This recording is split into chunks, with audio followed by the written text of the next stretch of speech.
മൗലവി പറഞ്ഞിട്ട് അല്ലെങ്കിൽ പല സ്ഥലത്തും കുബ്ബയെ എതിർക്കുന്നു. എന്നാൽ മഹാനായ ഇമാം ഷാഫി റഹ്മത്തുള്ളാഹി അലൈഹി ഞാൻ ഈജിപ്തിൽ ഈ അടുത്ത് പോയപ്പോൾ പോലും ആ കുബ്ബ കണ്ടിട്ടുണ്ട്. മഹാനായ ഇമാം ഷാഫി റഹ്മത്തുള്ളാഹി അലൈഹിയുടെ ബഹുമാനത്തോട് യോജിക്കുന്ന നിലക്ക് മനോഹരമായ കുബ്ബ ഞാൻ അവിടെ കണ്ടിട്ടുണ്ട്. ഞാൻ ഈ അടുത്തും പോയി സിയാറത്ത് ചെയ്തിട്ടുണ്ട് എന്നൊക്കെ പറഞ്ഞിട്ട് മനോഹരമായ കുബ്ബ വർണ്ണിക്കുന്നുണ്ട്. എന്നാൽ അതേ ഇമാം ഷാഫി റഹ്മത്തുള്ളാഹി അലൈഹിയുടെ ഖബറിന്റെ മീതെ എടുത്ത കുബ്ബ, ആയിരക്കണക്കിന് ദീനാറുകൾ ചെലവഴിച്ചിട്ട് എടുത്ത കുബ്ബ, അത് പൊളിച്ചു നീക്കാൻ വേണ്ടി ഷാഫി മദ്ഹബിലെ പ്രമുഖന്മാരായ ഒരു സംഘം ആളുകൾ ഫത്വ നൽകിയതായിട്ട് അതാ നിങ്ങൾ അംഗീകരിക്കുന്ന ഇബ്നു ഹജറുൽ ഹൈതമി രേഖപ്പെടുത്തുകയാണ്. വലഖദ് അഫ്താ ജമാഅത്തും മിൻ ഉലമാഇ ശാഫിഇയ്യ ബിഹദ്മി ഖുബ്ബത്തിൽ ഇമാം ശാഫിഈ വഇൻ സുരിഫ അലൈഹാ ഉലൂഫും മിനദ് ദനാനീർ.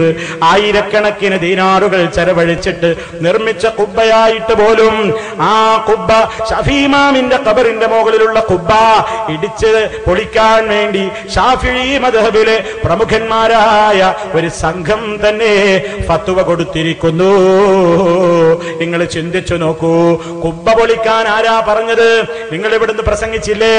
ലോകത്താദ്യമായി കുബ്ബ പൊളിക്കാൻ പറഞ്ഞത് മുജാഹിദ് മൗലവിയാണെന്ന് പറഞ്ഞില്ലേ? മുജാഹിദ് മൗലവിമാരാണെന്ന് പറഞ്ഞില്ലേ? നിങ്ങൾക്ക് പ്രമാണം നിങ്ങൾക്ക് മനസ്സിലായിട്ടുണ്ടോ? കുബ്ബ പൊളിക്കാൻ ആദ്യം പറഞ്ഞത് ആരാ? ആ നിലക്കുള്ള കെട്ടിടങ്ങളെ പൊളിക്കാൻ പറഞ്ഞത് ആരാ? മുജാഹിദുകളാണോ? അല്ല, അല്ല കേട്ടോ. ഞങ്ങളുടെ നേതാവ് നബിയുനാ മുഹമ്മദുർ റസൂലുള്ളാഹി സ്വല്ലല്ലാഹു അലൈഹി വസല്ലമാണ് അങ്ങനെ ഏൽപ്പിച്ചത്. അലി റളിയല്ലാഹു അൻഹുവിനോട് വസിയത്ത് കൊടുത്തതല്ലേ? ഓ അലി, പൊങ്ങി നിൽക്കുന്ന ഒരു ഖബറുകളെയും നീ തട്ടിനിരപ്പാക്കാതെ വിടരുത്. അതേപോലെ തന്നെ നീ എന്ത് ചെയ്യരുത്? ഒരു പ്രതിമയെയും തകർക്കാതെയും വിടരുത്. എന്തൊക്കെ അലി റളിയല്ലാഹു അൻഹുവിനോട് ആദ്യം ഓർഡർ കൊടുത്തത് മഹാനായ നബി സല്ലല്ലാഹു അലൈഹി വസല്ലമാണ്. ആ ഓർഡർ മറ്റൊരാളോട് പകർന്നു കൊടുത്തത് അലി റളിയല്ലാഹു തആല അൻഹു മറ്റൊരാളോട് അതേ വസിയത്ത് കൊടുത്തിട്ടില്ലേ? അതേപോലെ തന്നെ ഇമാമിങ്ങളുടെ റിപ്പോർട്ടിലും ഇപ്പൊ നിങ്ങൾ കേട്ടില്ലേ? ഇതങ്ങ് പറയുമ്പോ പേരോട് പിന്നെ പറയുന്നത് മൗലവി നിങ്ങൾ വെറുതെ തെറ്റിദ്ധരിപ്പിക്കണ്ട. ഷാഫി മദ്ഹബില് കുബ്ബ കെട്ടുക എന്നുള്ളത് തെറ്റല്ല, പുണ്യകർമ്മമാണ്, പുണ്യകർമ്മമാണ്. തുഹഫയിലും നിഹായിലും ഉണ്ട് പുണ്യകർമ്മമാണ് എന്ന നിലക്ക് എന്ന്. എന്നാൽ തുഹഫയിലും അതേപോലെ തന്നെ നിഹായിലും ഒക്കെ വേറെയുമില്ലേ പേരോടെ? നിങ്ങൾ അതെന്തേ കേൾപ്പിക്കാഞ്ഞത്? നിഹായിൽ നിന്ന് കേൾപ്പിക്കട്ടെ. വയുക്റഹു തജ്സീസുൽ ഖബരി, അതിന്റെ വ്യാഖ്യാനം കൊടുക്കുന്നു, ശർഹ് കൊടുക്കുന്നു. ഐ തബീലുഹു ബിൽ ജിസ്സി, കുമ്മായമിടൽ അത് വെറുക്കപ്പെട്ടതാണ്. വൽബിനാഉ, കെട്ടിടവും അലൈഹി അതിന്റെ മീതെ കഖുബ്ബത്തിൻ ഔ ബൈത്തിൻ ലിന്നഹി അൻഹുമാ, കുബ്ബയും വീടും പോലെയുള്ളതൊക്കെ അതൊക്കെയും വിരോധിക്കപ്പെട്ട സംഗതിയായതുകൊണ്ട് അതൊക്കെയും പാടില്ലാത്തതാണ്, വെറുക്കപ്പെട്ടതാണ്. നിങ്ങൾ തന്നെ പറഞ്ഞിട്ടില്ലേ വിരോധിക്കപ്പെട്ട സംഗതിക്കാ കറാഹത്ത് എന്ന് പറയാന്? നിങ്ങൾ എന്നെ ഈ പ്രസംഗത്തിൽ പറഞ്ഞിട്ടില്ലേ? അപ്പൊ വിരോധിക്കപ്പെട്ട പരിപാടിയെ പറ്റിയല്ലേ നിങ്ങൾ ഈ പുണ്യകർമ്മമാണെന്ന് പറയുന്നത്? ഇതൊക്കെ പഠിച്ചു മനസ്സിലാക്കിയ ഷാഫി മദ്ഹബിലെ ഉലമാ, സാധാരണക്കാരല്ല, മോശക്കാരല്ല, ഉലമാകളായ ഷാഫി മദ്ഹബിലെ ഉലമാകളായ ഒരു ജമാഅത്ത് തന്നെ, ഒറ്റയും തെറ്റയുമായ ഒരാളോ രണ്ടാളോ അല്ല, ജമാഅത്തുൻ മിൻ ഉലമാഇ ശാഫിഇയ്യ, ശാഫിഈ മദ്ഹബിലെ പ്രസിദ്ധരായ പണ്ഡിതന്മാരുടെ ഒരു സംഘം തന്നെ ഫത്വ കൊടുത്തു. ആയിരക്കണക്കിന് ദീനാറുകൾ ചെലവഴിച്ചിട്ട് നിർമ്മിച്ച ഷാഫി ഇമാമിന്റെ ഖുബ്ബയെ പോലും പൊളിക്കാൻ ഫത്വ കൊടുത്തു എന്ന് നിങ്ങൾ അംഗീകരിക്കുന്ന കിതാബിൽ നിന്നല്ലേ ഞാൻ വായിച്ചത്? അങ്ങനെ തുഹഫയിലും അത് സംബന്ധമായി പരാമർശമുണ്ട്, കേട്ടോളൂ. വൽബിനാഉ അലൈഹി എന്നതിന്റെ വിവരണത്തിൽ അവിടെയും ആ കാര്യം പറയുന്നുണ്ട്. എഴുതുന്നതിനെ സംബന്ധിച്ചും അവിടെ പരാമർശമുണ്ട്, പേരെഴുതി വെക്കുന്നതും അങ്ങനെ പലതിനെ പറ്റിയും വളരെ വിശദമായി പറയുന്നുണ്ട്. എന്നിട്ട് അപ്പൊ പലരും ചോദിക്കില്ലേ, എന്ത് എന്നാൽ പല നാടുകളിലും ഇങ്ങനെ ഖബറിന്റെ അടുത്ത് ഇങ്ങനെ പേരെഴുതി വെക്കുന്നത് കാണുന്നുണ്ടല്ലോ. അത് പ്രസിദ്ധമായി പല നാടുകളിലും നടപ്പിലില്ലേ? പേരോട് ചോദിക്കാറില്ലേ? മിസ്രിലേക്ക് പോയി നോക്കൂ, എത്ര ഖബറുകളാണ്, എത്ര ഖബറുകളാ!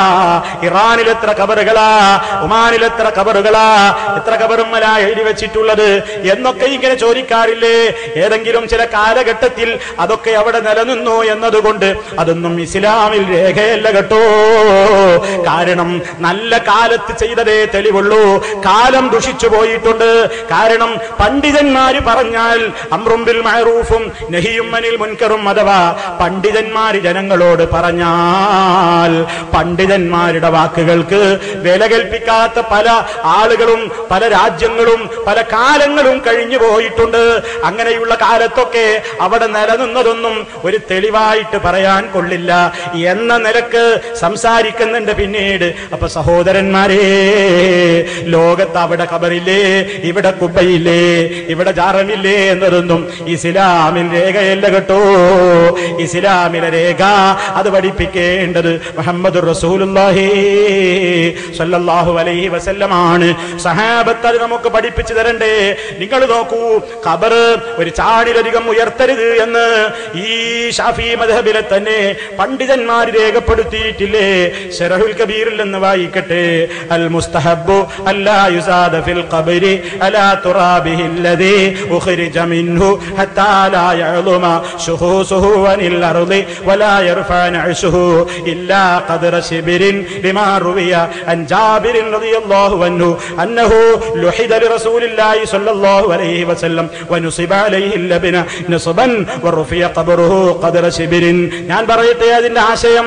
ഖബർ, ആ ഖബറിൽ കുഴിക്കുമ്പോൾ ആ ഖബറിൽ നിന്ന് തുരന്ന് പുറത്തേക്കെടുത്ത മണ്ണിലധികം അങ്ങോട്ട് പിന്നെ ഇടരുത്.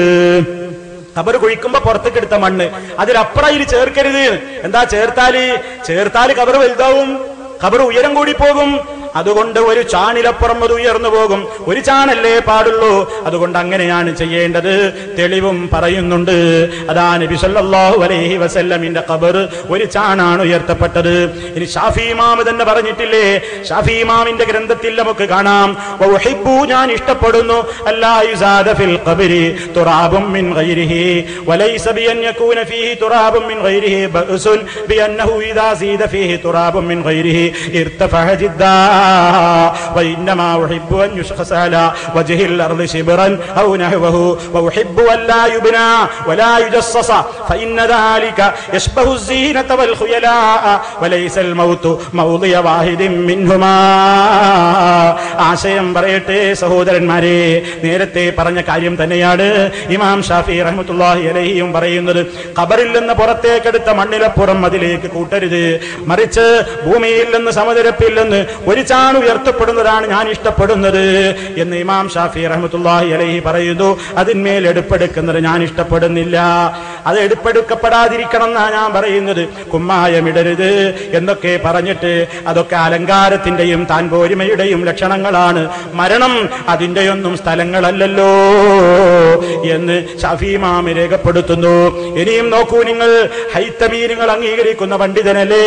അദ്ദേഹത്തിന്റെ അസ്സവാജിർ എന്ന കിതാബിൽ പറയാണ്, ഹംബലി മദ്ഹബിലെ പണ്ഡിതന്മാര് പറഞ്ഞതായി അതിനെ സമ്മതിച്ചുകൊണ്ട് അദ്ദേഹം രേഖപ്പെടുത്തിയിട്ടുണ്ടെന്ന്.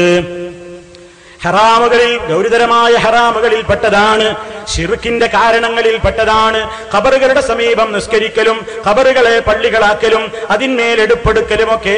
അത് വെറുക്കപ്പെട്ട സംഗതിയാണ് എന്ന് പറയുമ്പോൾ അതൊരു കൊച്ചു കറാഹത്താണ് വിചാരിച്ചു പോകരുത്. കാരണം അല്ലാഹുവിന്റെ റസൂലിൽ നിന്ന് വളരെ കൃത്യമായി ചെയ്യുന്ന ആളുകളെ ശപിച്ചുകൊണ്ട് പറഞ്ഞിട്ടുള്ള ഒരു കാര്യം പണ്ഡിതന്മാര് പിന്നെ ഒരു കേവലം ചെറിയ തെറ്റാക്കി പറയുമെന്ന് വിചാരിക്കപ്പെടാൻ പാടില്ലല്ലോ. മറിച്ച് അദ്ദേഹം പറയുകയാണ്, വതജിബുൽ മുബാദറതു ലിഹദ്മിഹാ വഹദ്മിൽ ഖിബാബില്ലതി അലൽ ഖുബൂരി ഇദ് ഹിയ അളറു മിൻ മസ്ജിദിൽ ദിറാർ ലിഅന്നഹാ ഉസ്സിസത് അലാ മഅസിയത്തി റസൂലില്ലാഹ് സല്ലല്ലാഹു അലൈഹി വസല്ലം എന്നിങ്ങനെ അദ്ദേഹം വിശദീകരിക്കുന്നുണ്ട്. അദ്ദേഹം പറയുകയാണ്, മദീനയിൽ റസൂലുള്ളാഹിയുടെ പള്ളിക്ക് സമാന്തരമായി കൊണ്ട് നിർമ്മിച്ച മസ്ജിദുൽ ദിറാർ പോലെ ശപിക്കപ്പെട്ട സ്ഥലങ്ങളാണ് ഇത്തരത്തിലുള്ള സ്ഥലങ്ങളൊന്നും. അതുകൊണ്ട് അത്തരത്തിലെ ഖുബ്ബകളെ ഇടിച്ചു പൊളിക്കണമെന്ന് നിർബന്ധമാണെന്നൊക്കെ അദ്ദേഹം രേഖപ്പെടുത്തുന്നുണ്ട്.